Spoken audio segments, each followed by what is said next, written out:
the name. The title.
Hi everyone, how you doing? It's Tuesday night, and it's the In-Depth Show. Jack asks, is the trade deficit an advantage if paid for by the country's fiat currency? Or is it bad to be too dependent on other countries through imports? I'll get to your question, Jack, sometime later. I'll be happy to answer it also. And Dolores says, hi all. Dina Wilcat says hello. And Dolores on YouTube says, hi everyone. And GoStart says, hey peers, shared. Kay says, hi all. Steve Wolfbrand says hello. Hello, Steve. Very nice to see you here. Okay, so this is a topic that I have a feeling a lot of you are interested in. Seems like a lot of people on the web are interested in it. I'm certainly interested in it. Hey, Deborah Wilson, how are you? She says, hey, Joe, I've been all over, so now I'm home. I'm sorry I've been absent. That's perfectly all right, Deborah. You say you've been all over. Where have you been all over? Okay, so many people have this angst over what the progressives are doing in Congress. The angst seems to reach a peak when people are talking about the squad, and particularly when they're talking about what's going on with AOC, who of course is seen as the most publicized member of the squad, and therefore of someone who is kind of a leader.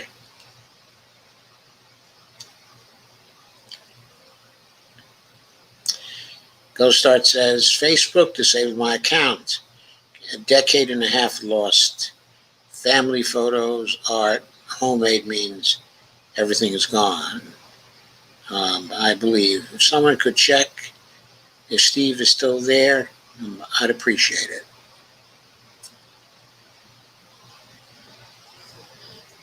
And Deborah Wilson says, Florida, North Carolina, San Antonio. That's a lot of different places. I happened to visit San Antonio some years ago. I was there on a job interview talking to the University of Texas, San Antonio. I kind of thought it was a pretty nice place. I liked San Antonio. Seemed to have a lot of embedded culture.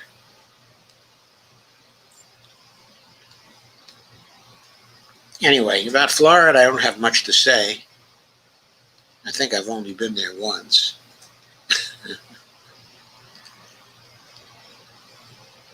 And the only time I was to North Carolina, I was only passing through on the way back north. Oh, actually, I've been to the Outer Banks, come to think of it. Steve says, I'm here if you're referring to 222. Okay. So getting back to the squad and the CPC, okay, and AOC. So there's a lot of angst being expressed about that. Some people saying, what the hell is AOC doing? And it seems to be a wide range of people concerned about this. For example, recently, I guess it was yesterday, on the Morning Joe show, AOC is there with Seth Moulton and 4 people in the MSNBC Morning Joe crowd. And so Joe Scarborough asks AOC the question. I couldn't help but notice that you've been so quiet lately. Not just you.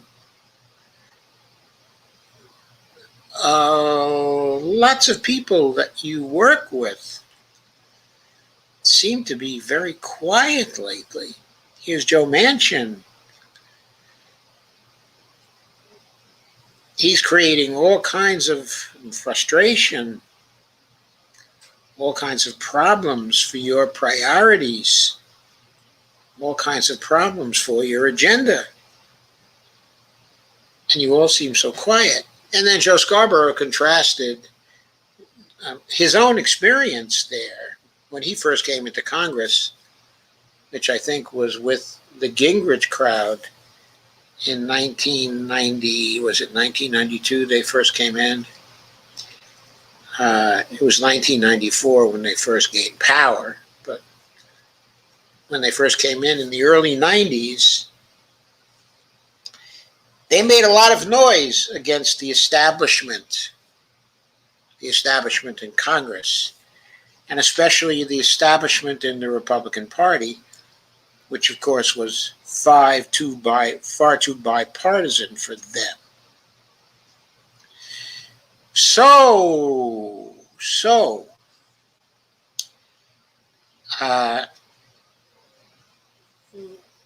Joe was wondering,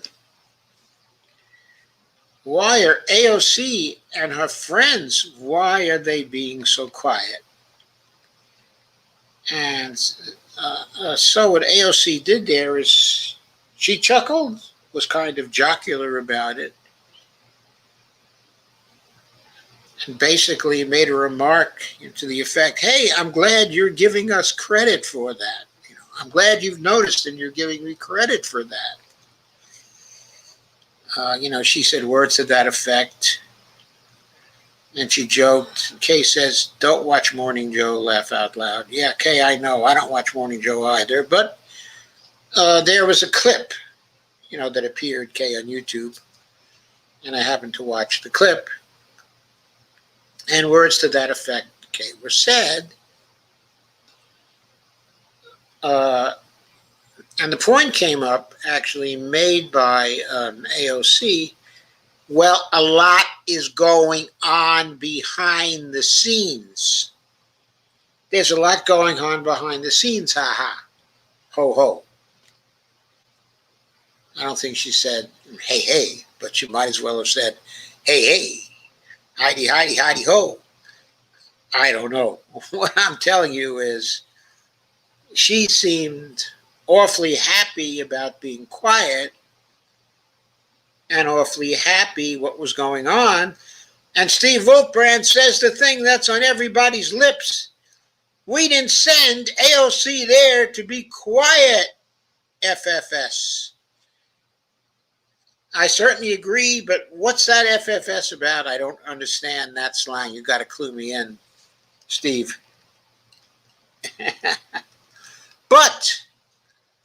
I do certainly agree with the sentiment. Nobody sent her there to be quiet. Nobody sent Rashida there to be quiet. Nobody sent Ilhan there to be quiet. Nobody sent Ayanna there to be quiet. Nobody sent Jamal Bowman there to be quiet. Nobody sent Cori Bush there to be quiet. Nobody sent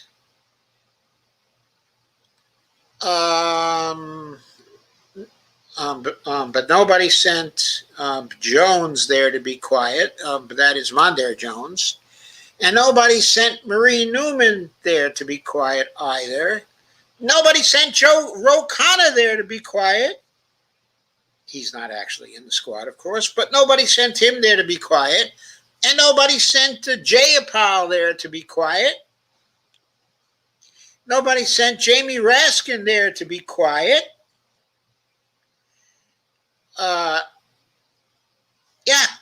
Nobody sent the most lefty progressives in the Congress there to be quiet. So the question which comes up is, oh, thank you, Steve. Thank you. So the first question on everybody's lips is, why are you being quiet? Why are you being quiet? Well, there are supposedly plans going on behind the scenes. Plans going on behind the scenes. Okay, so what do we say to that? What do we say to that? I think we say this. You folks were put in power, at least in part, by movement people who spread you around the internet and who helped you get funded in part by internet people all over the country on the assumption that you are part of the progressive movement.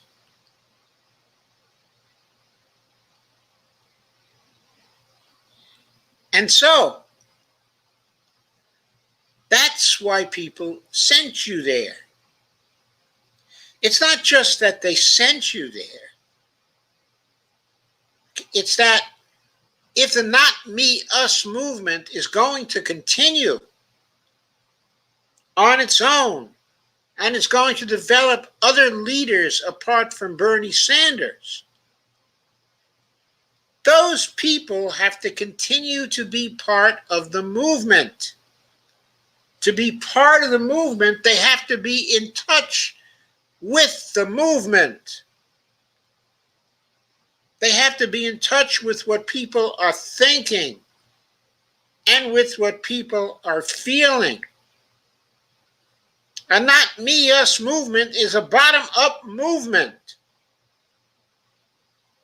And we, the bottom, do not know from the communications of the squad and the most lefty of the progressives. We do not know what is being done by you to help us. We don't have any idea what you're planning. We don't know when you're going to want us to take part. We don't know how we can help you. Of course, we know you want money. Everybody wants money. You're always asking us for money at the slightest excuse, at the slightest drop of a hat. You inhabit my email box all day long. The whole squad inhabits my email box looking for money. So I know I can help you with money. Other than with money, how do you want us to participate? Because if you're going to keep this movement going,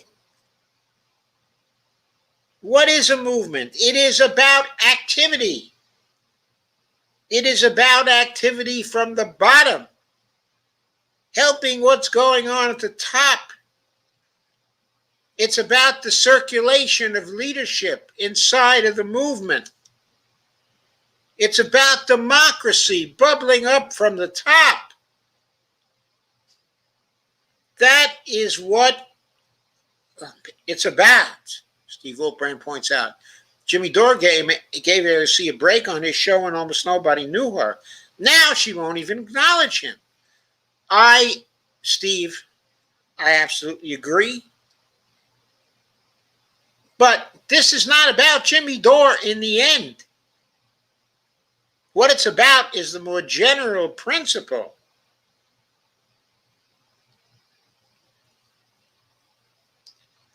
that you have to dance with the people who brung you. You have to show them a certain loyalty, a certain consideration. Yes, you can build a movement by bringing in all sorts of other people. But you have to give the people who helped you from the bottom up the time of day.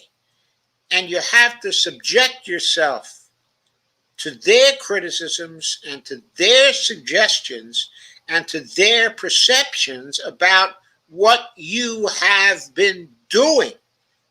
That is what democracy is all about from the standpoint of a movement.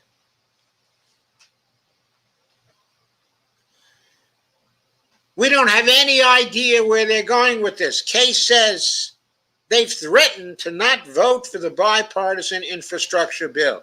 Yes, they've hinted a lot around that. But what they haven't done is they haven't said, we won't vote for the bipartisan infrastructure bill unless it has blah, blah, blah, blah, blah in it. They haven't said,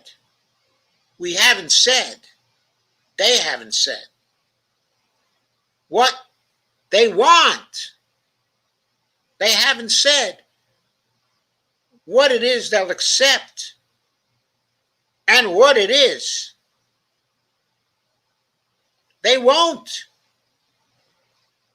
accept. We'd at least like to know what they won't accept. Now, they've indicated so far that if the infrastructure bill is only what the Republicans consider to be infrastructure, they probably won't accept it. But they also need to get more specific about certain other things. For example, if there's an infrastructure bill that comes forward and it's got only $200 billion in new money, they got to say no to that. First of all, they shouldn't be reappropriating things from COVID relief yet. COVID's not over. It's not over. Money that's been appropriated for COVID needs to stay in COVID right now, not to be reappropriated to some infrastructure bill. If it's $500 billion, $500 billion in new money, that's not enough either. A month and a half back, you folks were talking about the Thrive Act. That's $10 trillion over 10 years. It's $1 trillion a year. New money. $1 trillion a year. And people come at you with $200 billion in new money over 10 years? And you're not saying, hey, this is never going to get through the House. Forget about it. No chance. You're wasting your time negotiating this. Wasting your time. Absolutely wasting your time. You will never get our votes. And Jaya Powell should be saying this as the head of the CPC. She should be saying, we've got 50 votes in the CPC that are not going to pass an infrastructure bill unless it has, and then the things that it's got to have to be listed. Has to be listed. And you know how they enforce that? when the Senate passes an infrastructure bill and it comes back to the House for approval, what the House should do is reject that bill and then pass a bill of its own with the progressive priorities in that bill. And by God, the $15 an hour minimum wage had better be placed back in that bill. It had better be one of your priorities in that bill, or you don't belong in these offices that we helped you to get to. That $15 an hour has to be back in. And then when that bill is passed out of the House, it needs to be sent back to the Senate with a message. Either you pass this bill as is, or we go to conference committee. There has to be a conference committee where these things are negotiated. And the progressives from the House have to be on that conference committee. If they're not on that conference committee, they commit to blocking any bill that comes out of the conference committee if they're not there negotiating the terms. That's the way you fight in the context of Congress. That's the way you establish that you've got to be at the table and you've got to have a veto power or nothing passes. Now, there are over 100 members of the CPC. We know because of the way CPC was previously constructed. We are quite clear that many people in the CPC are not really progressives. Forget about them. There are probably 50 people who are. What Jayapal needs to do is to get with those 50 people and decide among them what has to be in the infrastructure bill, what is not compromisable. And then they have to communicate what is not compromisable to Nancy Pelosi. And they have to say, if you want to get an infrastructure bill out of the House, it's got to have these things in it. And if the Senate won't go along and pass a bill with these things in it, then you have to kick that bill right back to them and say, there's got to be a conference committee on this. There's got to be a conference committee because no bill is going to get through the House without these things in it. And Nancy Pelosi has got to say in as nice a way as she wants to, in as nice a way as she possibly can, that Joe Biden can stand on his frickin' head and he's still not getting an infrastructure bill that doesn't have these things in it. He has to be told nothing gets out of the House without these things. Now you go crack Joe Manchin's head for a change. Kirsten Sinema's head for a change. You leave us alone. That's our final word on this matter. If you don't pass an infrastructure bill and you go down to defeat, well, we're sorry that that's going to happen to you. We're very sorry. But we are not going to compromise on these bottom line matters. This is what our constituents want. It's why they elected us to Congress, and we're not compromising that. We're not compromising that. You're the president of the United States. You find a way to sell that to the rest of the America. It's your job to market it. It's your job to sell it. It's our job to represent our constituents and why they sent us here. And we have to see the progressives including the squad, fighting like that. And they have to start communicating what their plans are to fight like that. They ran on particular agendas, all of them. The Green New Deal was part of those agendas. Medicare for all was part of those agendas. Student debt elimination was part of those agendas. Paid family leave was part of those agendas. Free college was part of those agendas. Not free junior college, free college was part of those agendas. $15 an hour was part of those agendas. The PRO Act was part of those agendas.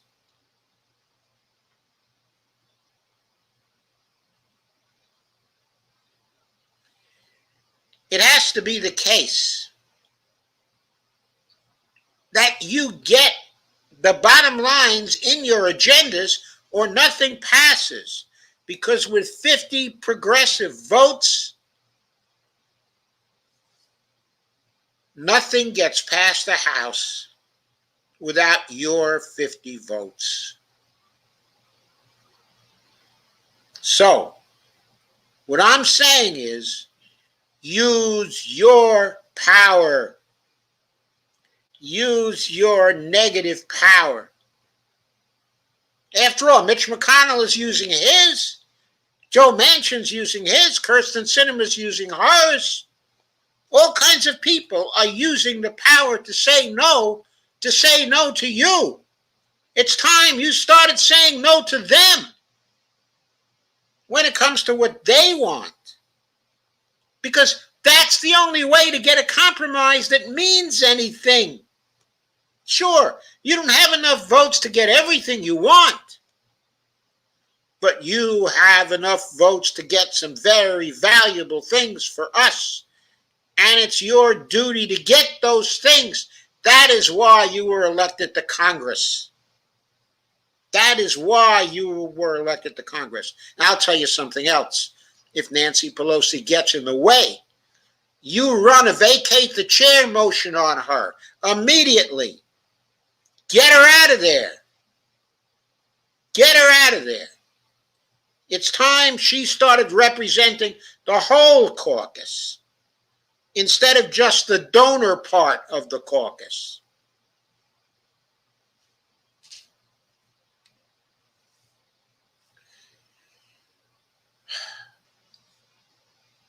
I think that's what has to happen, folks.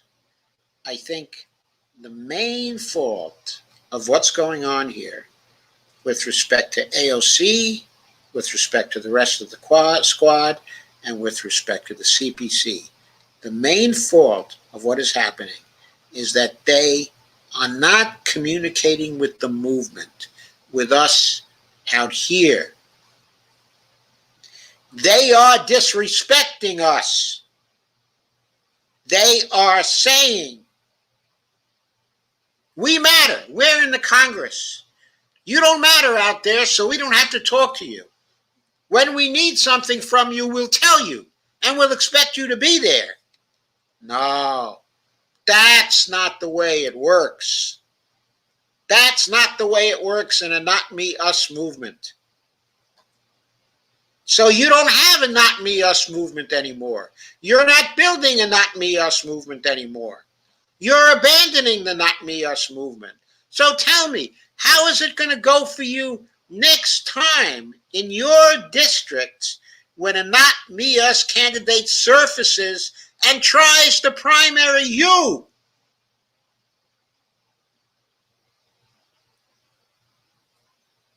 When is that not going to happen? It may not happen in 2022. It may not happen until 2024.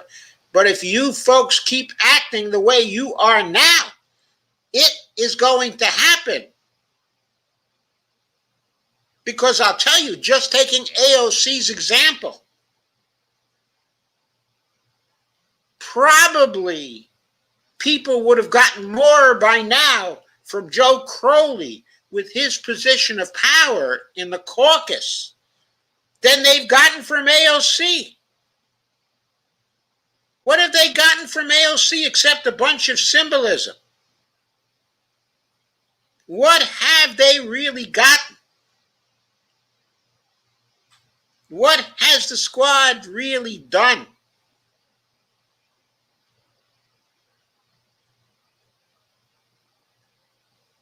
It hasn't been noticeably feeding the movement for what? For a year now? Okay, or a year and a half now? I'm going to go back to an old thing. There's the Force the Vote campaign. I was not for the Force the Vote campaign because they wanted to force the vote in order to get Nancy Pelosi to agree to get a floor vote on Medicare for all. That exhibited a total lack of understanding of what power is about in the Congress. What Force the Vote should have been about was replacing Pelosi in the first place. You can't get a queen who has publicly stated her opposition to Medicare for all to give you a fair shake on a Medicare for all vote. You cannot get a queen who has referred to your Green New Deal as the new Green Deal or some such, I forget the exact expression she used. It was an expression of not paying attention and an expression of contempt. You can't get somebody like that to turn around and to suddenly back your priorities with respect to the climate emergency. No, when people start talking with that kind of disrespect, what you have to do to that kind of queen is to cut off her head. That's what should have happened on January 3rd. Of course, I'm talking only metaphorically, only symbolically. What I mean is that the squad and the Congressional Progressive Caucus in general should have voted against Nancy Pelosi for Speaker of the House, prevented her from getting a majority of those present and voting. That's what they should have done. And they should have done it round after round after round until Nancy Pelosi simply withdrew her candidacy for the speakership. Then they could have made deals with one of the potential successors who was trying to get the speakership with the blessing of Nancy Pelosi herself. And there would have been some of them who had been friends with Nancy Pelosi for years who would have emerged with her permission to try to get the speakership. And with some of those people, you would have been able to negotiate floor votes, not just for Medicare for all, but for all the other vital issues that are important to you. You could have gotten better committee assignments, and you could have gotten rule changes in the House so that, for example, let's say a certain number of co-sponsors for a bill automatically qualified that bill for a floor vote within, let's say, 4 business days or something like that. You could have gotten rules like that put in. You could have gotten PAYGO banished from the caucus forever. You could have gotten changes in the committee system so that bills could more easily be discharged from committee and brought to the floor. There were a lot of things that could have been gotten if Nancy Pelosi had been replaced on January 3rd. Well, I've talked about that enough times. I'm not going to keep on belaboring the point. But what the Force the Vote campaign, just for a floor vote for Medicare for All, exhibited an extreme naivety on the part of those people who were pushing Force the Vote on that basis. They didn't know what to ask for. They asked for one little thing that Pelosi could manipulate all over the place. They didn't understand. It wasn't about just getting a floor vote for Medicare for all.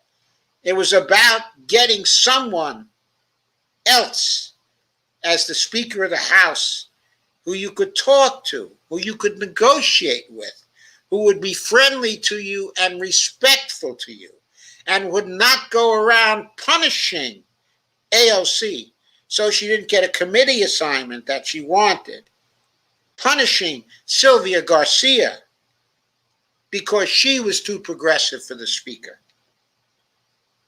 Yeah, Pelosi went around punishing progressives even after they supported her for the speakership. Someone like that had to be sent home to her grandchildren to eat ice cream. That's what should have happened. So forget that. Now that's gone. That was January 3rd.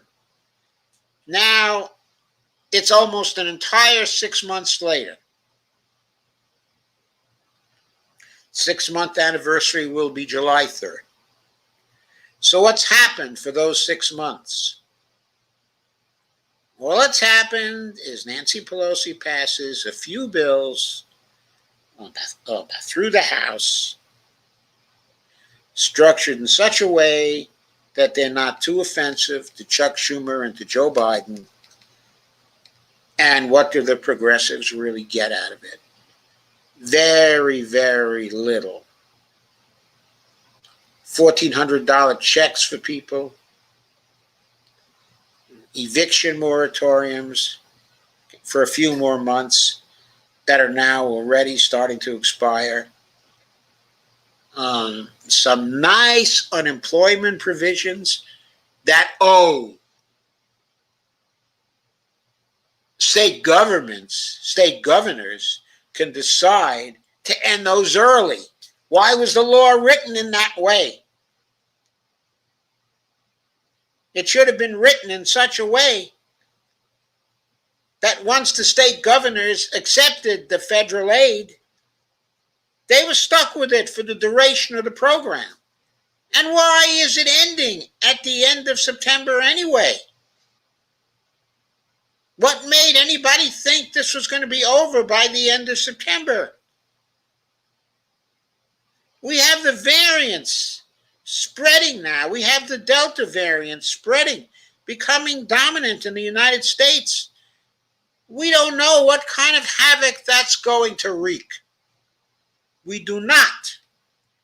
We still have to learn that. People may still have to stay home from work.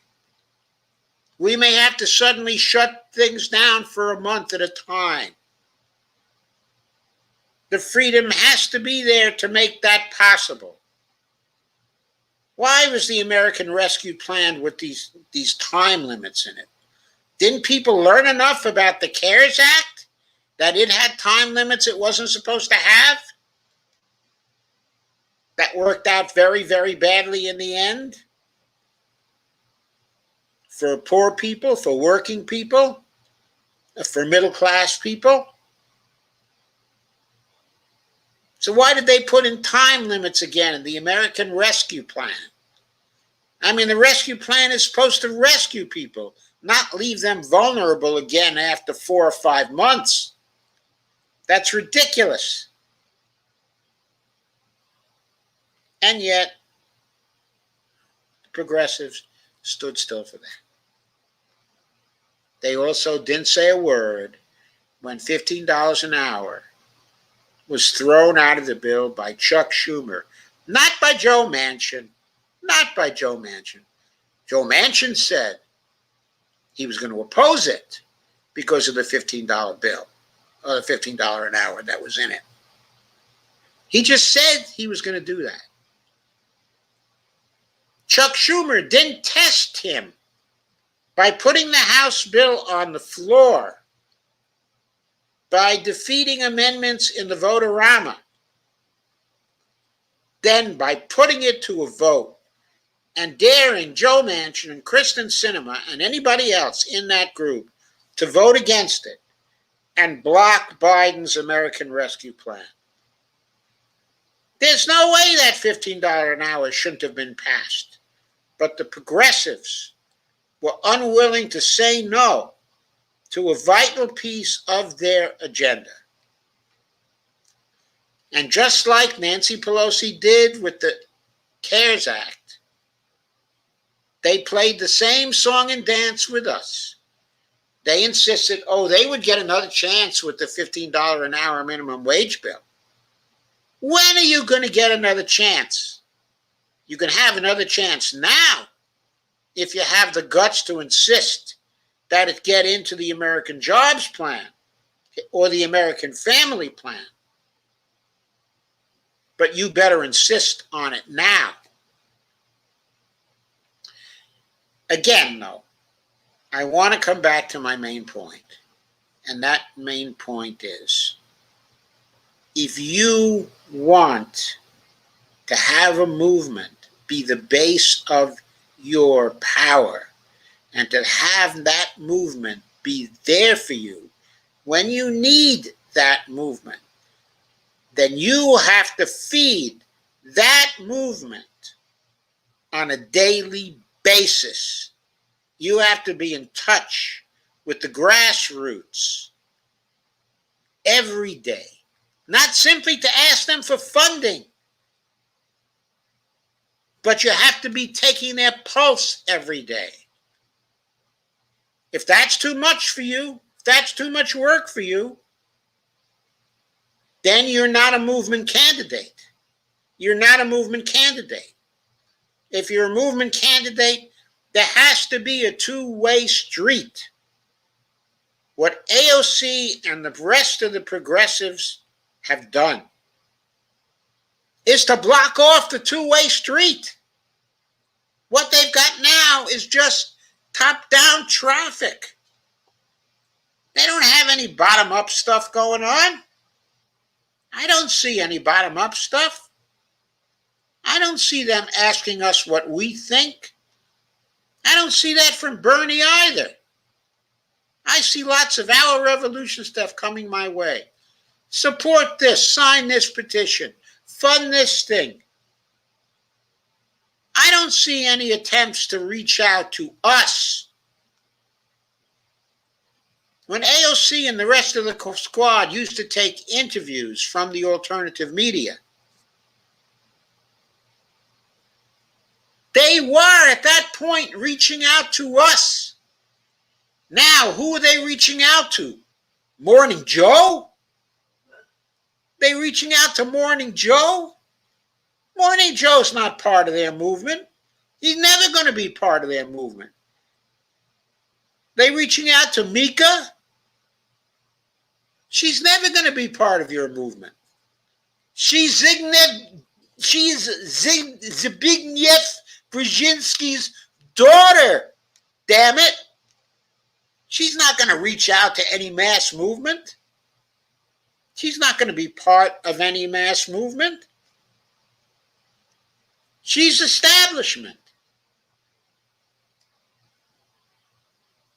Why is AOC going on that program anyway? Oh, I know. It's to talk to their audience. Their audience is not part of your movement, is not going to be part of your movement. Never. Forget it. They're not going to be part of your movement. So,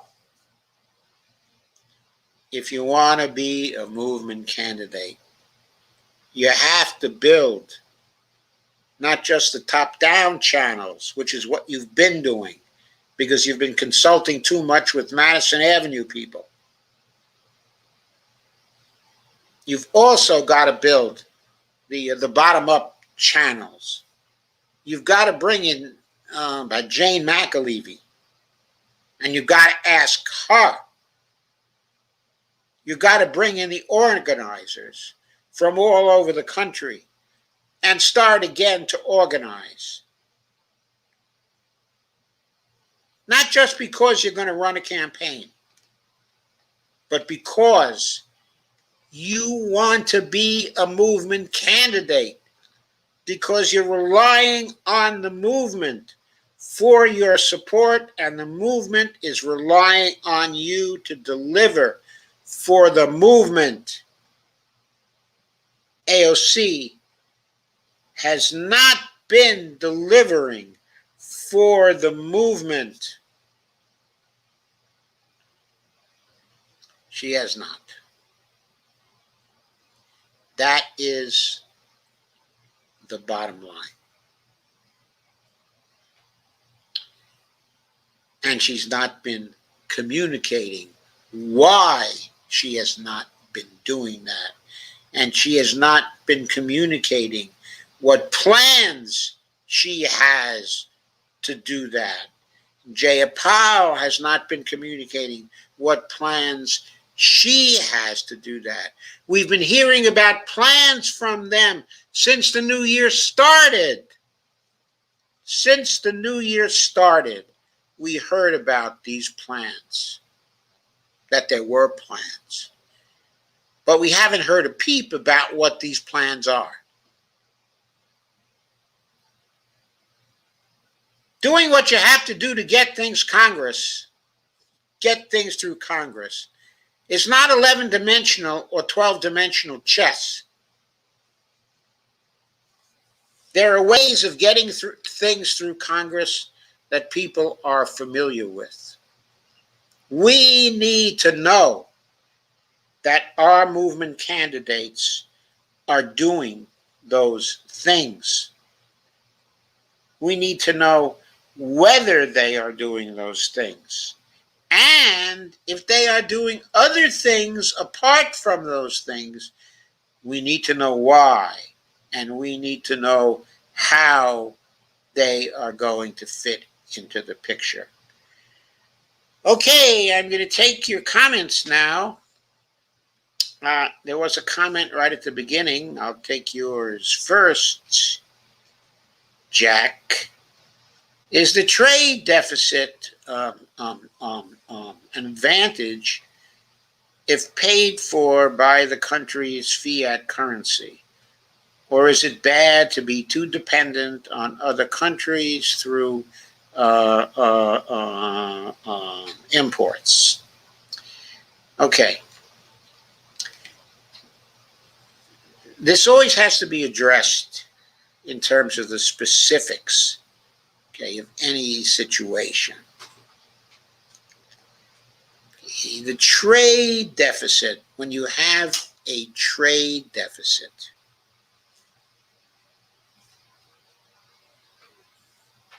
and you rely, okay, on other countries, then what that trade deficit generally does is that it lowers consumer prices in your country. But the price that is paid for that is that it also creates unemployment in your country, because goods and services that are often being supplied by foreign nations are being supplied at a lower price by those nations, that drive people out of business in your country and that create employee layoffs in your country. So running trade deficits can cause higher levels of unemployment in your own country. That's not necessarily a disadvantage, because it's also creating lower prices in your country. So it's not a disadvantage, okay, if the government compensates for it by creating jobs so that the people are not employed, so that they're still making a living wage, one high enough so they can participate fully in society, then a trade deficit can be an advantage, because what are you doing? You're getting material goods and you're also getting services of various kinds. And what are you giving away for it? You're only giving away electronic bits of information these days. I mean, basically reserves, markups to checking accounts, where your government has the power to generate those reserves in unlimited amounts. So yeah, you're getting something concrete in return for electronic bits of information. That's great. It's great for the people who are benefiting from that, and who at the same time aren't losing their jobs, aren't being thrown out of their occupations, are not experiencing an ending to their careers because that sort of activity, is going on. So if you're going to subject your country to trade deficits, you need to be standing in the breach. You need to make sure that it's not costing people jobs, that there are other careers they can go to. The question, is it bad to be too dependent on other countries through imports? Well, that's a complex question. If the other countries you're trading with are generally friendly to your country, or allies to your country, are so closely allied with your country that it's extremely unlikely that there's going to be an interruption in supply chains, then it is not bad, to be dependent on them. On the other hand, if you're trading with nations and you're highly dependent for vital goods from nations that are likely to be your rivals, in international affairs, then you have to consider whether you're making yourself too dependent on those countries. If what those countries are making for you is toys, maybe television sets, maybe mainly luxury goods that you're not really dependent upon, that your population wouldn't suffer too much if there were shortage of those goods for a little while, then it's not too bad to be running trade deficits with those particular countries. On the other hand, if those countries are making machinery that is vital for your nation, then it's bad for you to be too dependent on them if you don't want to be at their mercy. I mean, that's what it's about. We have a world where sometimes nations are unfriendly to one another, where sometimes they victimize one another. After all, we as a nation are always victimizing nations that we decide, well, we don't like their foreign policy, or we don't like their trade relationships, or we think that we ought to be able to use their raw materials because they're very vital to us. So we go around victimizing those countries, imposing trade sanctions on those countries, cutting off trade with those countries, not necessarily to the benefit of our own country, though maybe to the benefit of some of our large businesses. So this is a complex question, and there's no general answer to it. There are specific answers in specific situations. For example, is it bad to be running a trade deficit with Canada? No, I don't think it's bad to be running a trade deficit with Canada. Though there may still be certain goods that we have a trade deficit, with Canada on, where it may be very inconvenient for us to have supplies from Canada be stopped for some reason. I think as a general matter, and this is not really about MMT and what MMT has to say, because it's really political.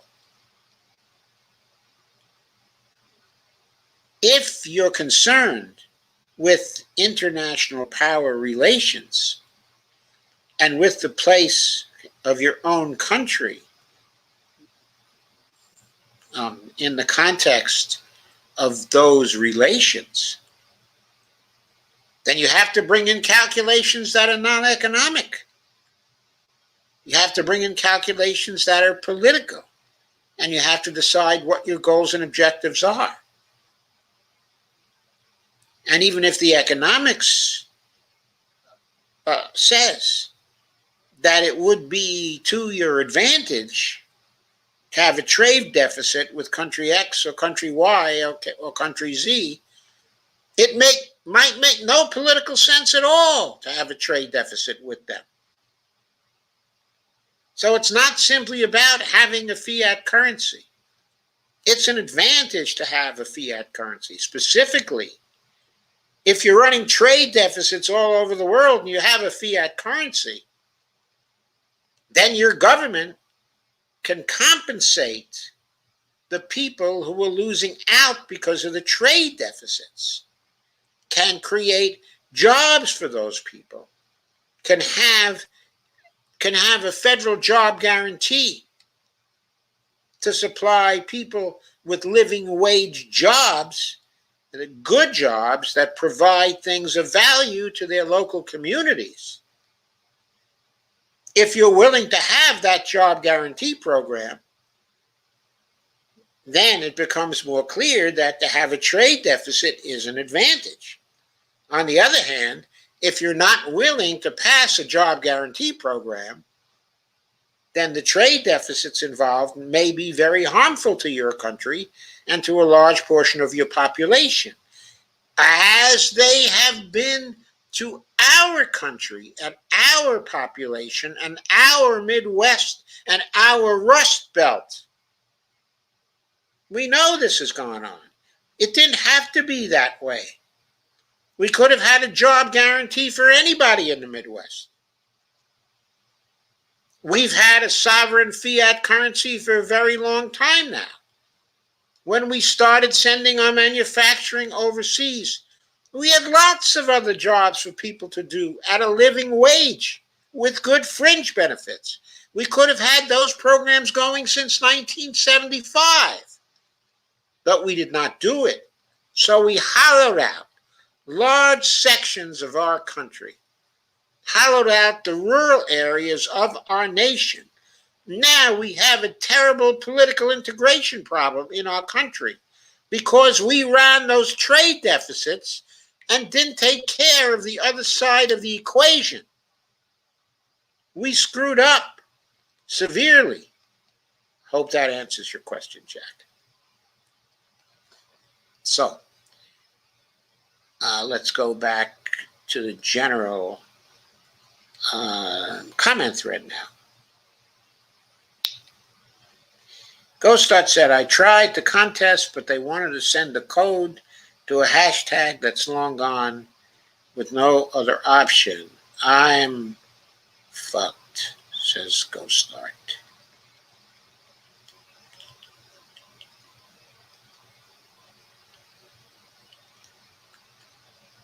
Steve, I'm going to check you out.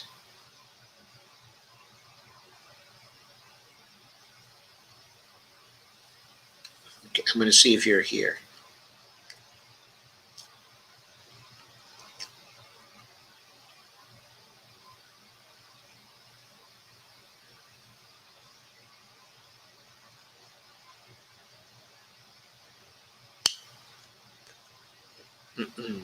Hang on a second while I search.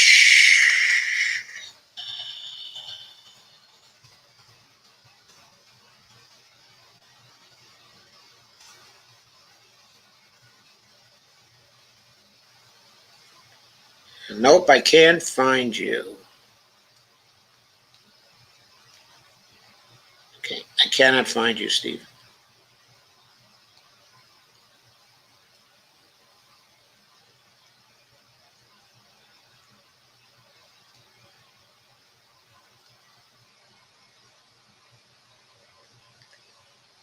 Sorry, there's no.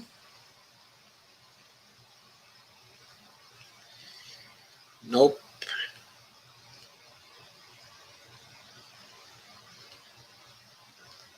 I'm sorry to say I can't find you on Facebook, Steve.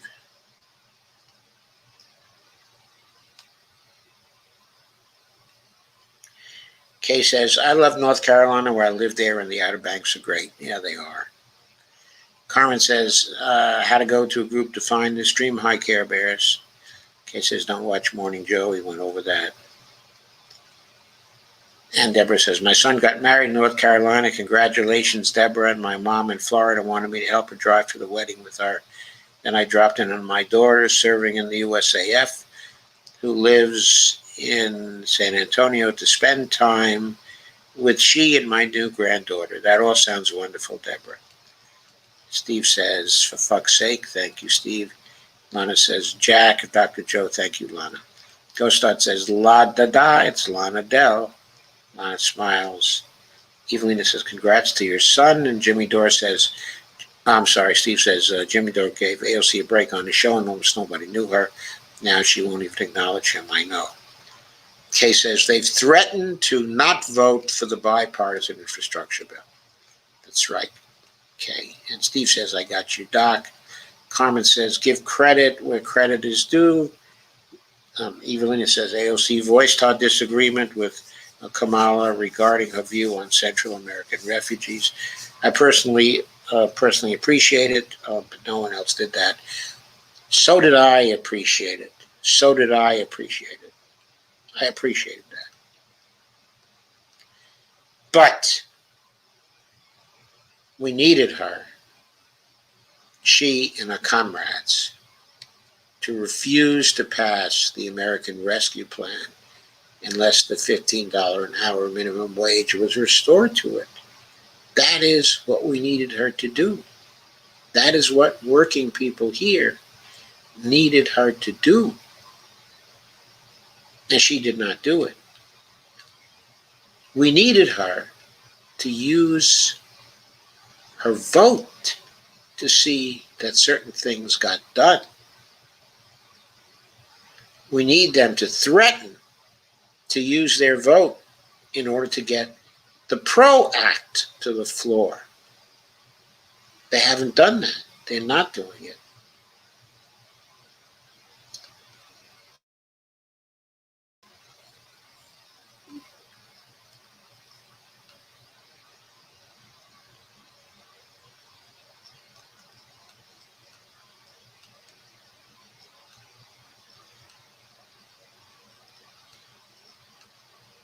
Sorry, folks, I've lost the thread, so I'm going back to try.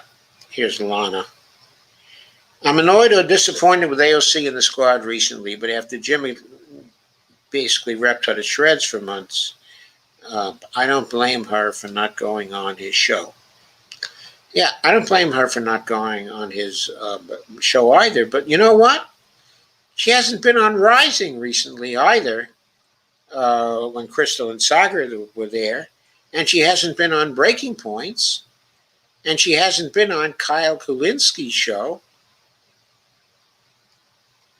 and she hasn't been on a dozen other shows that she could well be on.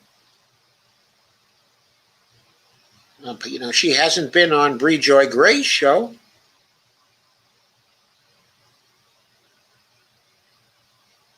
There are a dozen shows she could have been on to talk to us.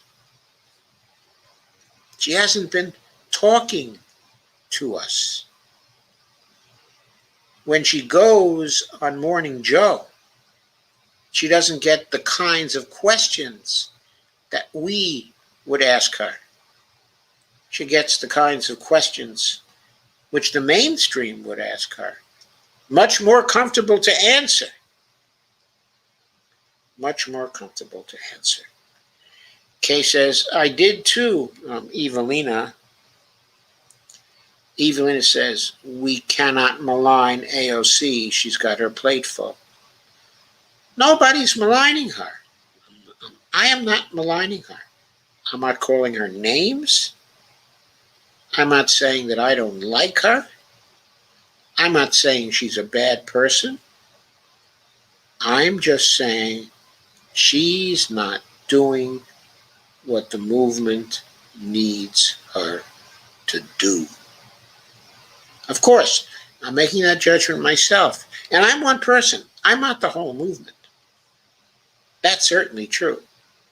But I know the movement wanted her to defend the $15 an hour minimum wage. She did not do that in the American Rescue Plan. She and her mates, she and the CPC that she is a part of, she and the squad that she is a part of, even the squad by itself had enough votes to hold hostage the American Rescue Plan until the $15 an hour got there. We elected her to do things like that. Evelina says, I meant no one else voiced their disagreement with Kay on this. I'm sorry, with Kay? Steve Wolfbrand said, infrastructure in LA sucks. These roads suck. The freeways are like 70 years old. This place has gone to hell. Aaron Taylor says, the progressives in the House are not a unified voting bloc. Well, do I know it? They've got the CPC. Half the CPC aren't really progressives. I know that. But this year, they have supposedly been trying to create a unified voting bloc. I don't see it. I think there are at least 50 of them that could constitute a unified voting bloc. And we need that. Why isn't it there? It's 6 months into the new year. They were supposedly creating such a unified voting bloc since last fall.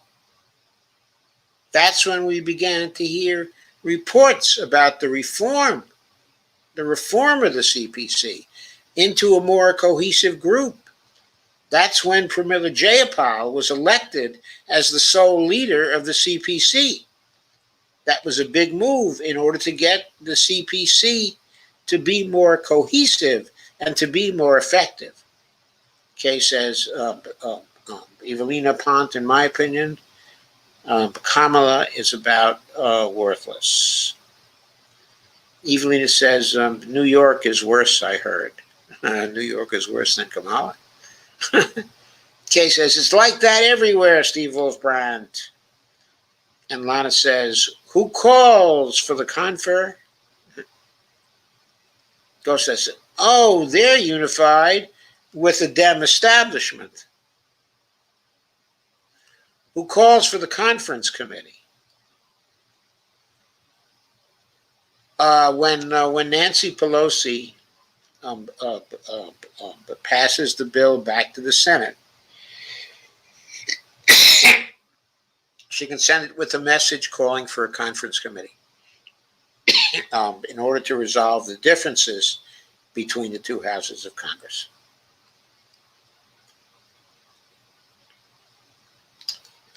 That's the way it's done, if I recall correctly. Evelyn said, didn't Bernie say he wouldn't pass it as it stands? He has said he would not pass it as it stands. However, he has said that about bills in the past, and then he's caved. So Lana says, geez, I can't type. Can Pelosi refuse to hold a conference committee? Yeah, she can refuse to hold the conference committee if she wants. But also the CPC can say to Pelosi, if there's no conference committee, then we're going to reject any bill that comes back from the Senate other than our own bill, which we just passed with our priorities in it. In other words, if Nancy Pelosi can refuse, so can the squad refuse. They have the power of no. So does Nancy Pelosi. The question is, does she really want to say no if they're not going to let any bill get out of the House? I don't think so. Is she going to refuse to hold the conference committee if they run, if they start running, vacate the chair motions against her? I don't know. Kay says, I think so, Evelina. Steve says, WPA during the FDR even paid writers to write and artists to paint and composers to write songs. Carmen says, why did Obama put his 2 cents in saying that he approves Manchin's filibuster obstruction? Because Obama has to go. Kay says, Biden is no FDR. Yeah, I noticed that.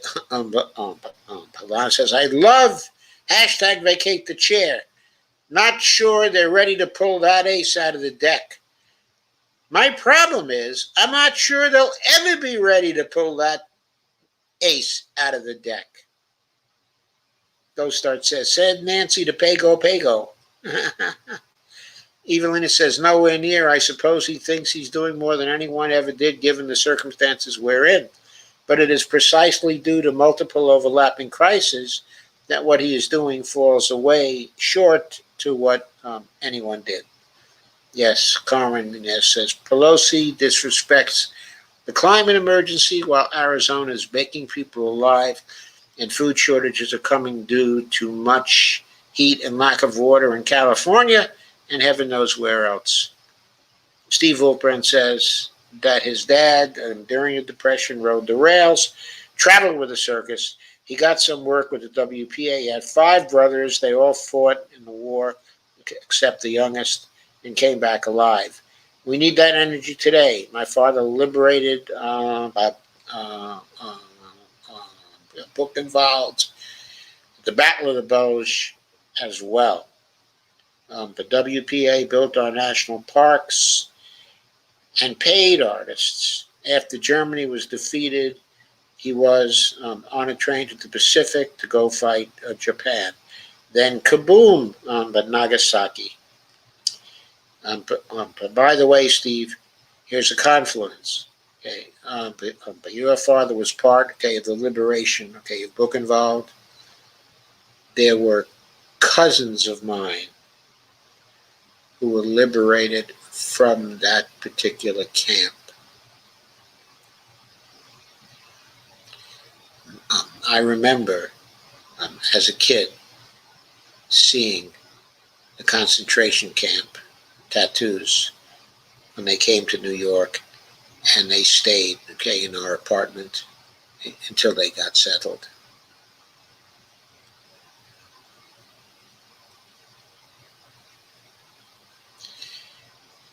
So from my point of view, your father did a very, very great thing. Kay says, Pagosi needs to go ASAP. Michael Rogers says, exactly. Kay says, and the Delta variant is now in Florida and other states too. Steve says, not much left of COVID here, pretty much over here. It's pretty much over in Virginia also. But that doesn't mean that it's not going to start again. Depends on the Delta variant, depends on the mutations, and it depends on whether one of these variants is able to escape vaccinations. That's what it's about. Ghostart says, when the MMT coin drops and you realize the suffering is gratuitous, I've been waiting for that to happen Steve, since I wrote my first article on the platinum coin, which was on January, it was January 5th, 2011 is when I wrote my first article on it. The first article on it was written by Beowulf on January 3rd of 2010. And he wrote that article at my urging. I don't know if he would have written it. Otherwise.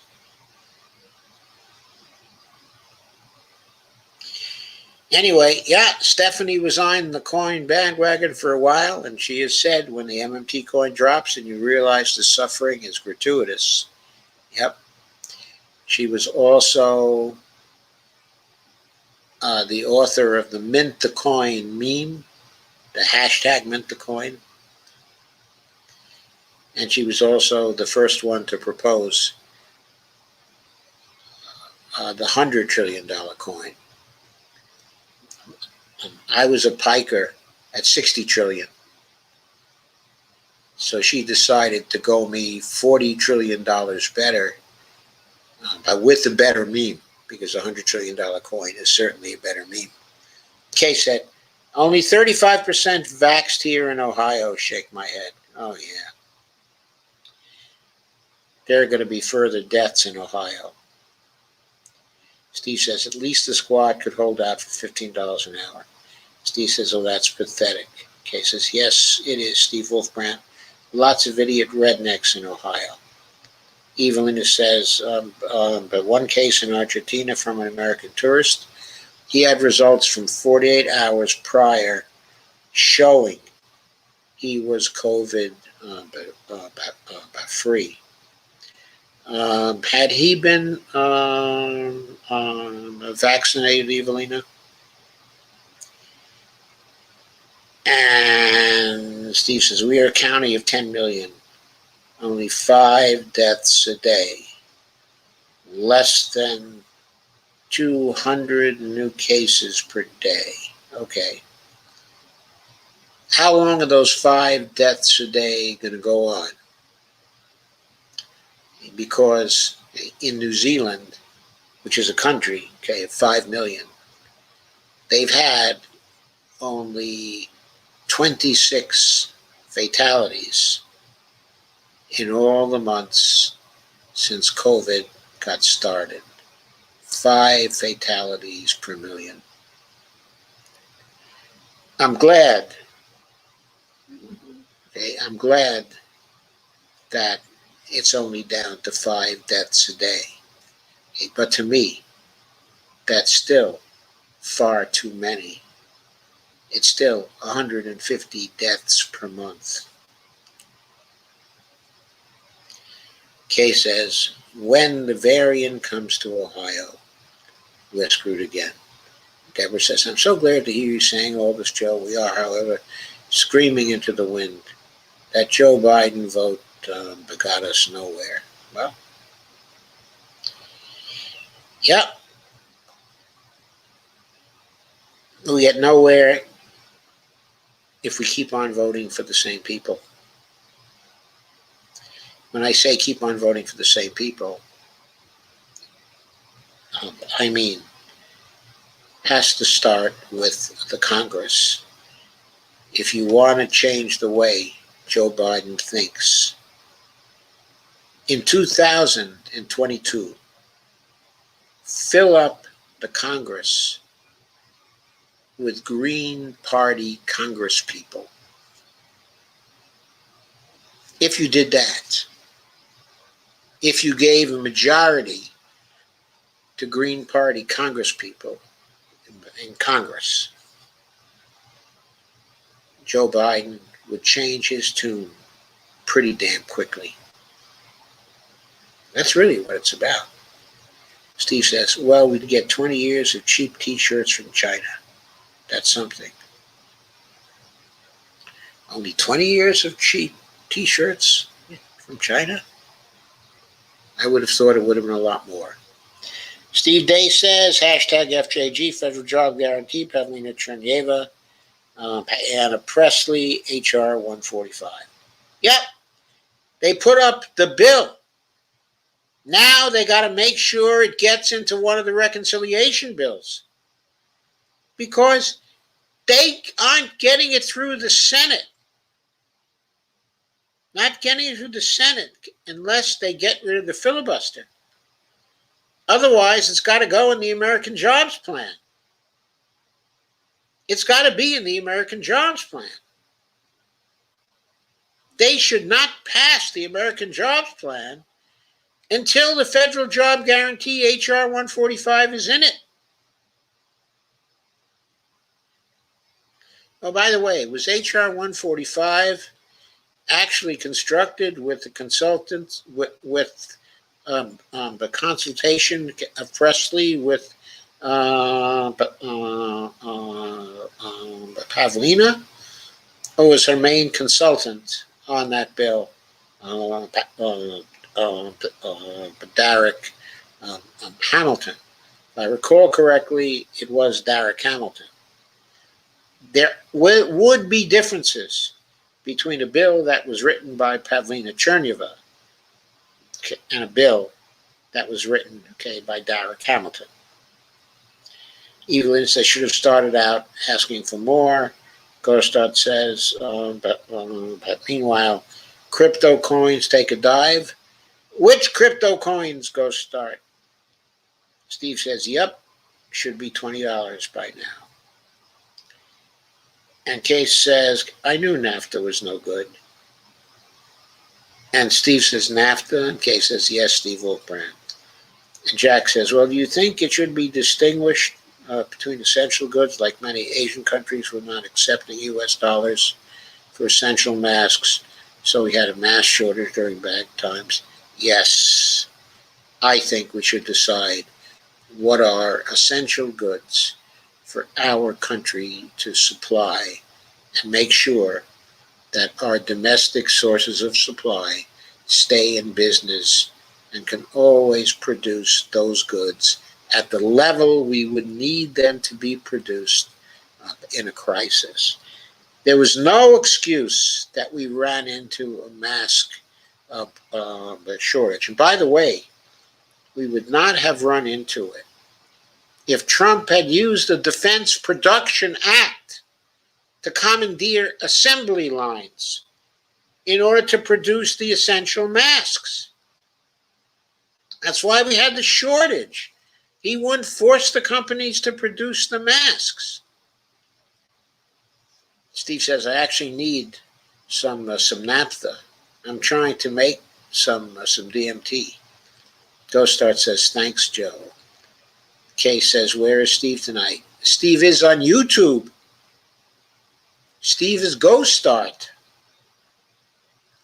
Steve Footprint says, I share too many groups.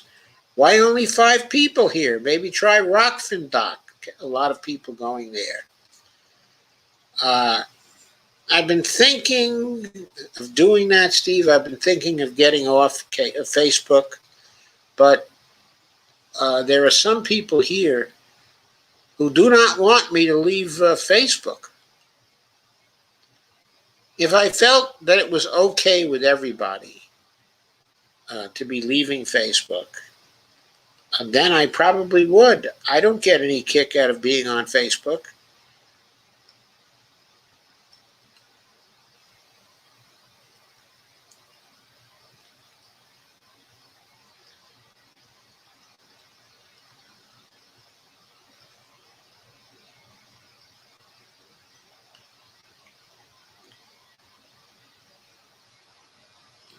I'd really kind of like to get off of Facebook. I'll tell you something. On StreamYard, Yeah. I can do 3 simultaneous streams. Mm-hmm. Okay? In my situation right now, I'm streaming to Facebook, I'm streaming to YouTube, and I'm streaming to KRTD Media. I would love to cut off one of those sources and stream to Rockfin instead. I would really love to do that. But I have people here who want me to stay on Facebook. Jack says, very well said, thank you. You think it's insane we do imperialistic intervention in Central and South American countries, but when they flee to our borders, we don't accept them? Well, it's not only insane, it's terribly unfair, terribly unjust. It's immoral. It's just completely immoral. First of all, it was immoral to do the imperialistic interventions in their countries. Not just imperialistic interventions, but we were overthrowing democratically elected governments. In most of Latin America, we engage in throwing out such governments. We have situations now. Someone was elected in Peru who certainly is extremely left-wing, is not going to be friendly to our interests, but he won a tough election where the other side was trying to rig things and where the other side was running the daughter of a former dictator to be president. And the daughter of the former dictator would certainly herself try to become a dictator. We know this. So they elected someone instead who certainly represented the people in his person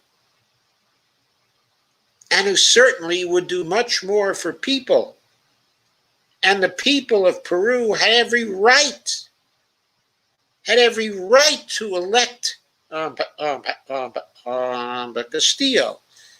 And Fujimori is openly plotting a coup. And instead of supporting Castillo, it's suspected that we're collaborating with Fujimori to do the coup. And in Chile, they just had a key election. And the rightists were absolutely thrown out of power. They're doing a new constitution, and the next ruler of Chile is expected to be someone who is a member of the Communist Party of Chile. Yes, a communist, actually elected to head Chile. How soon do you think it will be before we intervene in Chile to try to stop that? I don't think we should try to stop it. I think we have to start taking the position that it's hands-off elections in other countries. It's totally hypocritical to complain that other countries interfere in our elections when we've been nothing but interfere in theirs since the 1950s. I mean, how many elections have we interfered in? 20, 30, 50, 80, 100? Kay says, we are the Facebook family, Steve Wolfbrand. Ivana says, laugh out loud. NAFTA means diesel in Argentina. But people say, I'm out of NAFTA. Hee hee. Steve says that Nina has been making the rounds. She has. We've contributed some money to Nina. We like her. We're hoping Nina will get in there and will really fight and will stiffen the spine of the others.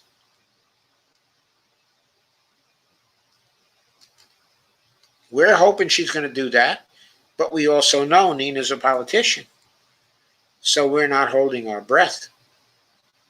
Deborah said, like Jimmy said, but Bernie only went on shows that were for Hillary. Yep. Someone says, I agree with your about not being in the progressive shows. Kay says, I sure hope Menino wins. And Steve says, she will, Kay. And Ghost Start says, the Hill Rising has dropped off so much since they dropped the ball, Crystal and Company. They're looking for buyers. Yeah. Yep.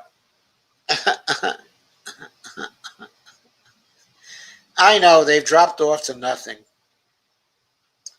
I think they came on today, okay, or yesterday, and they somehow thought that the movie guy they brought on to serve, okay, as one of the hosts, who, as far as I can tell, knows very little about politics, certainly has no knowledge base comparable to Crystal or Sager. But they selected him for the lefty host. And now they decided they couldn't find a woman to round out the show, so that it was a man talking to a woman, which has been a successful formula. So they bring on this guy in a black suit, certainly looked like he had a black suit, who's a libertarian and who hardly seems to know anything, to talk to the guy who's primarily a movie maker. And they converse with each other, and there's absolutely no chemistry and no spark, okay, and no knowledge and absolutely no charisma, okay, in the whole thing. And they thought Ryan Grimm was colorless? My God. I frankly think they should have stayed with Ryan, okay, and Emily Dushinsky for a while, given them a chance to work with each other and to work out the kinks. They both are bright people. They might have eventually had a successful show. But right now, they're just running the show into the ground, trying this one and that one, and the other one, and hoping lightning strikes. You don't catch lightning in a bottle. Crystal and Sager have lightning. I mean, you can just see it on their new show. It's so much better than Rising. It's laughable. Lana says, at Jack, who wouldn't take the U.S. dollars? What evidence do you have for this?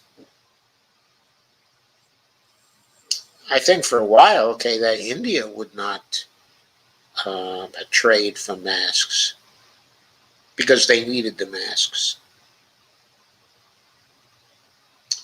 Steve says, Nina will not sit quiet in Congress. No, I don't think she'll sit quiet in Congress. But the issue is really not whether she sits quiet in Congress or makes noise in Congress. The real issue is, how is she going to vote in Congress? Is she going to organize a bloc to vote no? To give the progressives the power of no?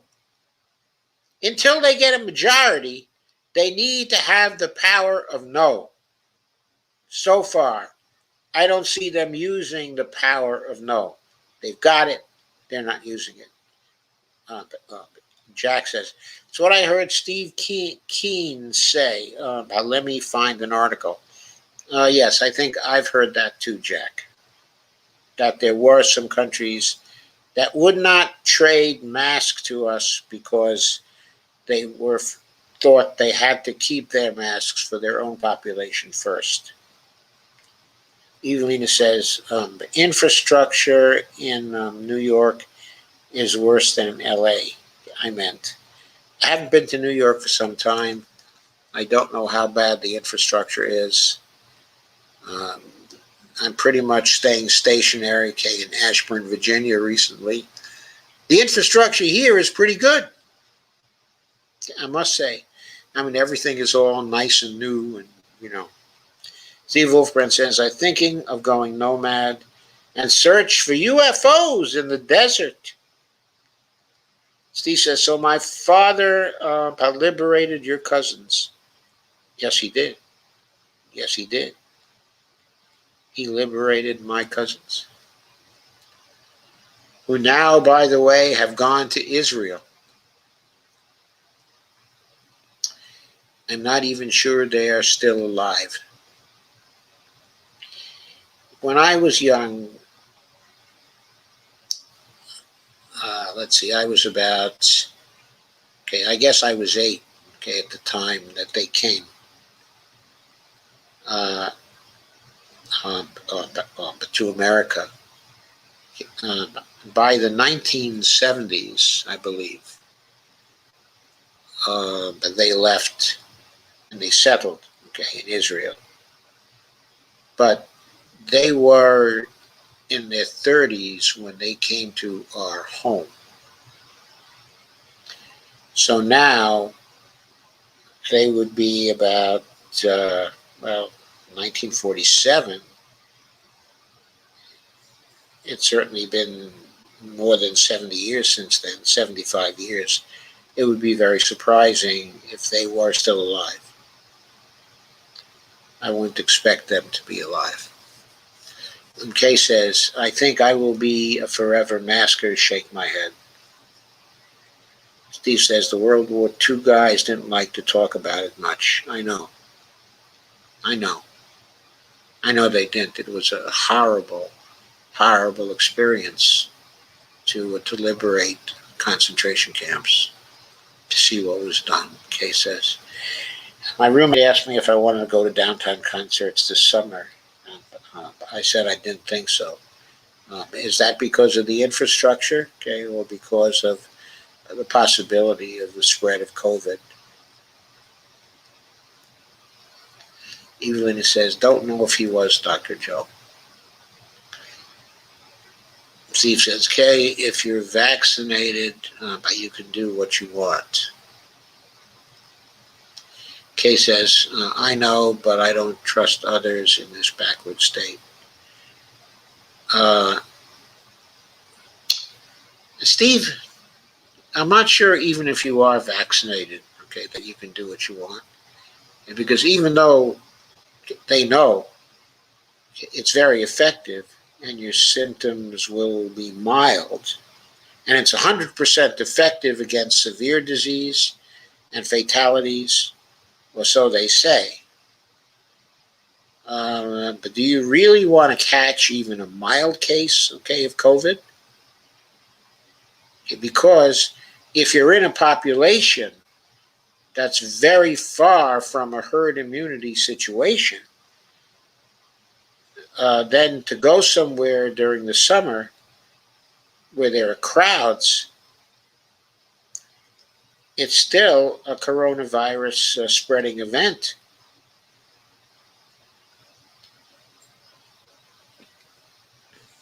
I don't think I'd like to have coronavirus in any way, shape, or form. Kay says, I know, but I don't trust others in this backward state. Lana says, Dogecoin went down severely. How severely did it go, Lana? Charles Levitt says, good evening, Dr. Joe.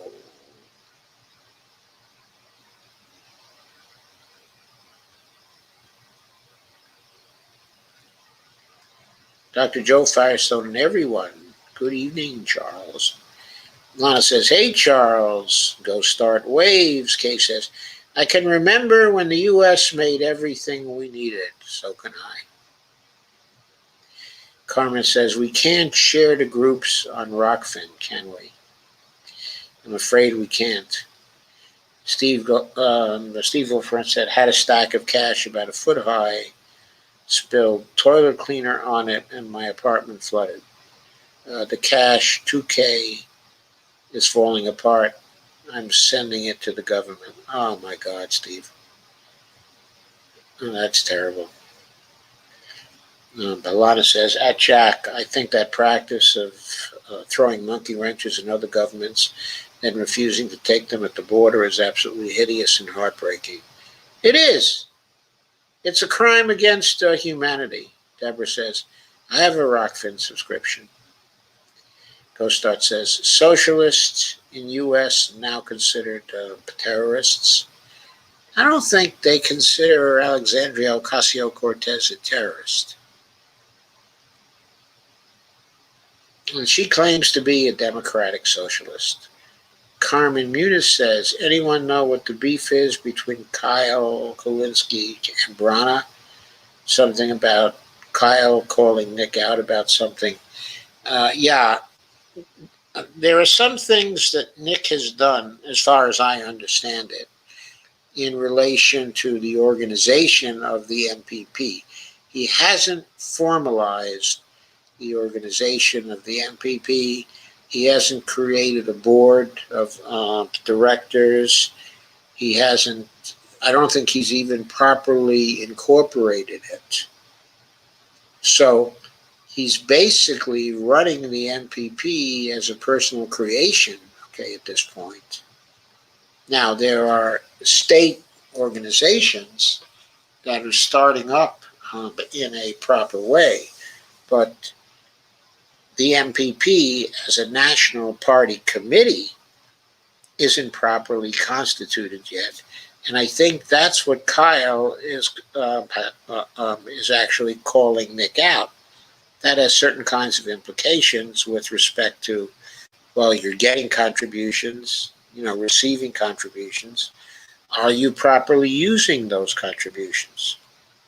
Okay, or is it simply a personal preserve of yours? That's the issue which is being raised.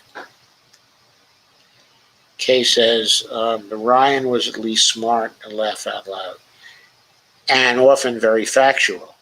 Lana says, I like Ryan Grimm for the most part. Yes, I do too, for the most part.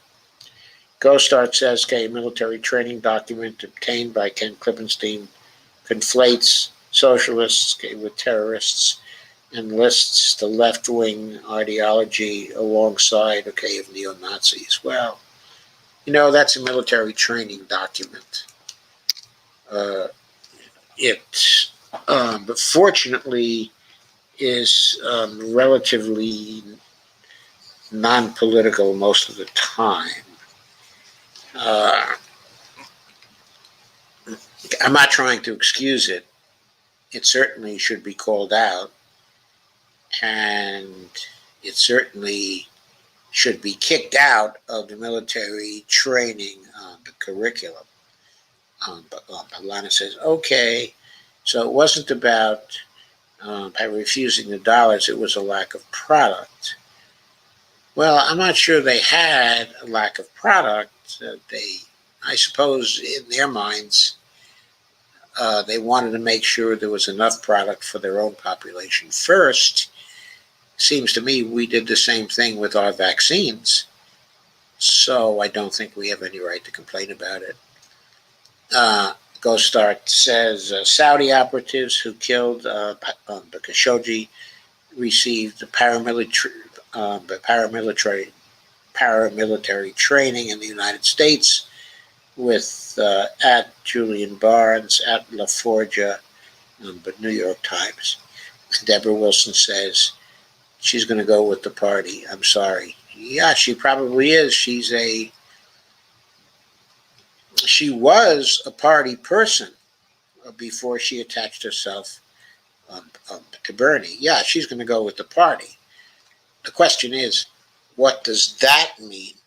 In other words, all of the progressives in Congress right now are party people. They are affiliated with the Democratic Party. The only one who's independent is Bernie Sanders. So technically, yeah, that's true. The question is, what kind of party person is she going to be? Okay, is she going to be a Green New Dealer? Is she going to call out people? Is she going to support people who are primarying incumbents in the party? I think all of those things are important. Steve says, my family was German and Danish. Viking blood, basically.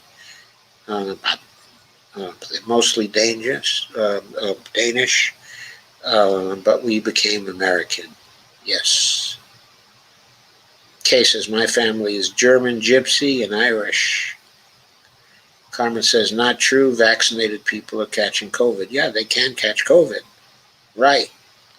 But supposedly it can't become severe, and supposedly they cannot die.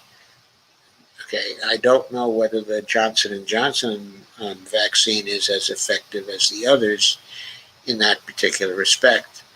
And they also have supposedly found something with the Pfizer vaccine, okay, in terms of perhaps that some few number of people will experience in the long run a greater amount of heart damage because they had that particular vaccine. I haven't heard anything comparable with respect to Moderna. Steve says that his grandparents had this band that played for the crowned heads of Europe. Oh, pretty cool. Ghostdot says Cuban scientists said yesterday, they found out the vaccine they had been working on, okay, the Abdala vaccine, is 92.28% effective, among the highest in the world. Cuba did it again with no profit motive. They also have a second vaccine that has now gone through trials completely, and it's a 3 vaccine regime. It supposedly gives 62% effectiveness. It may prove to be very useful too. It all depends on how effective it is with severe disease. In other words, if something's only 62% effective, but it only spreads a mild form of the disease, well, that's still a big, big thing, depending upon how cheaply, it can be manufactured, how quickly and cheaply, it can be actually manufactured by the Cubans. There was an article, okay, in Al Jazeera about the second vaccine. Okay, there was a longer article about it. I have the impression that the second vaccine, okay, I forget what its name is actually further along in its trials than the Abdala vaccine is. But I suspect the Abdala vaccine is going to be ready by August. I don't know how much of it they'll have on hand by August. Carmen says, thanks for answering my inquiry about Kyle, Nick, Joe. Sure, Carmen. I'm a little, though, vague on the details. I'm not sure that's all there is to it, but I think that may be the gist of it, or the most serious problem that Kyle has with Nick. But it's a serious problem because what Kyle is saying that Nick and the MPP cannot yet run candidates, can't really run candidates on a national basis yet. That's significant. Steve says it doesn't really look like the MPP is going to make it. The Green Party sucks too. Okay, I think there's a mistake here concerning the Green Party.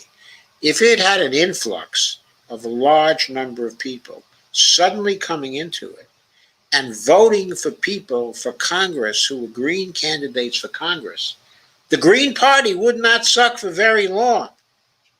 It's a properly constituted party, and the people in it really mean well.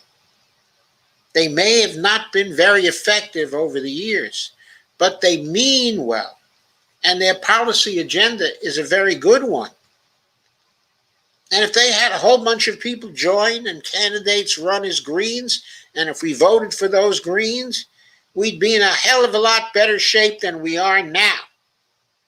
Absolutely. I have no doubt about that. There are some lovely people in the Green Party, and very effective ones too. Green Party people are not all the losers. Some of them are really great people. Kay says, if they keep making it more difficult to vote, many will sit it out. Yeah, they will. Lana says, go Cuba, I want to visit so much. The Ghost Start says, Iran's press, TV website, and others seized by the U.S. government, according to notice. My God. That's ridiculous.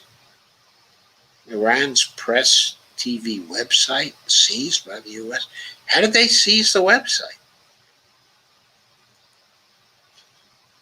Kay says, Cuba is way better than the U.S.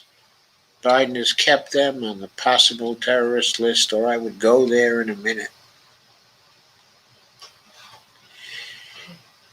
Okay, folks, I think that's it for tonight.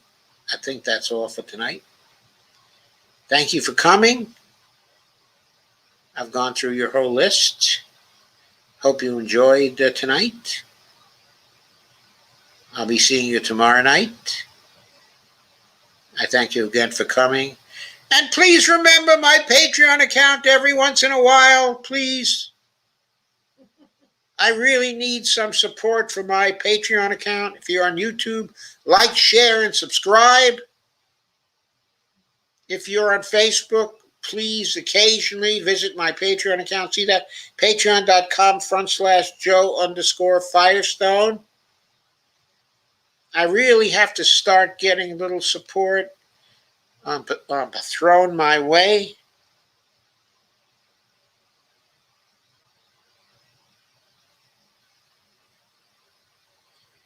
It ain't really very comfortable mainly living on Social Security, folks. I can tell you that. Okay? I need some help. I need a lot more help than Kyle Kulinski does. I need a lot more help than some of the people you are already giving money to do. So if you consider my show indispensable to you, please do occasionally contribute something. I would very much appreciate it.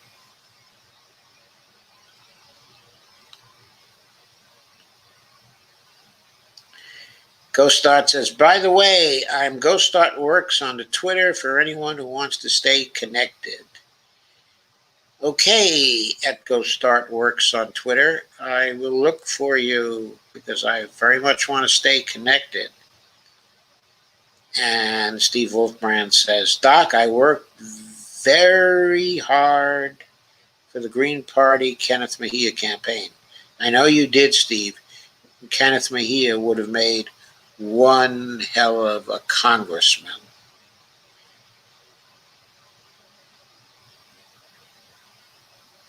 And so would have Rodolfo Cortez Barragan, and so would Angelica Duenas. I guess that she's been running as Democrat, but she would make a hell of a congressperson too. I'm completely behind her. Lana says good night, and Dolores says thank you and good night all. And Steve Wolfman says hard, sorry. And Kay says thank you all for another great discussion. I love you all, and we love you, Kay. And Evelina says thank you everyone. Bye. GhostStart Works. 30 more will release me to follow again. Okay, GhostStart, you got it. And Steve Wolfman says going to join that Patreon. Thank you, Steve. Steve says, you're funny. GhostStart says, damn it. At GhostStart Works. And Steve says, indispensable, no. Entertaining, yes. Well, some of you may find me indispensable. So, GhostStart says, one word, YouTube. We're already following each other on the Twitter, Joe. Okay, GhostStart. I kind of thought we were, but I wasn't sure. So,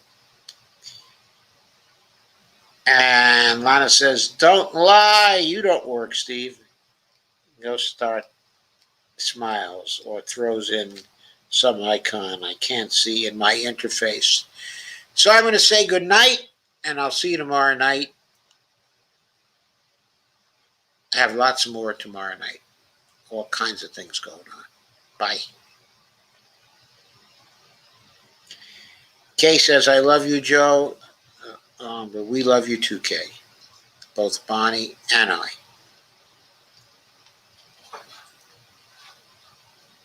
So, okay, before I end, I want to remind you all that my streams are being rerun on KRTD Media starting at 10 p.m. Eastern time, 5 days a week on Monday through Friday. And they're calling the show actually Morning Joe Firestone, the Rewind. They thought that was a clever thing to do.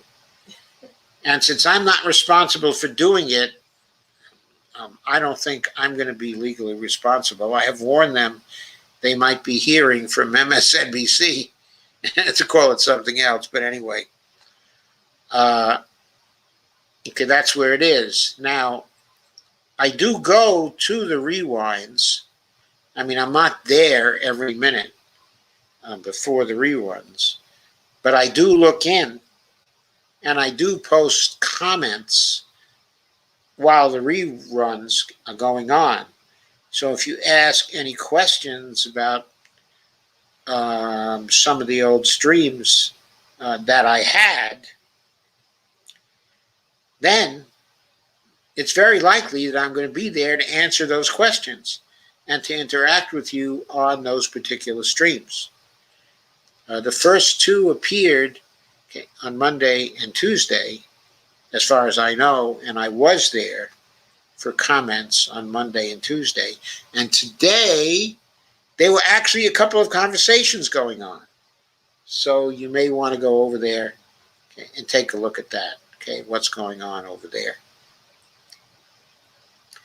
I'm going to try to get them to add some music to the silent periods if they can do that. Anyway, good night, everybody. Oh, there's one more from Steve. Go Start says, I love you, 2K. And Steve says, so glad my dad liberated your cousins. That's amazing. Yeah, it is pretty amazing, isn't it? But yes, your dad did liberate those cousins of mine.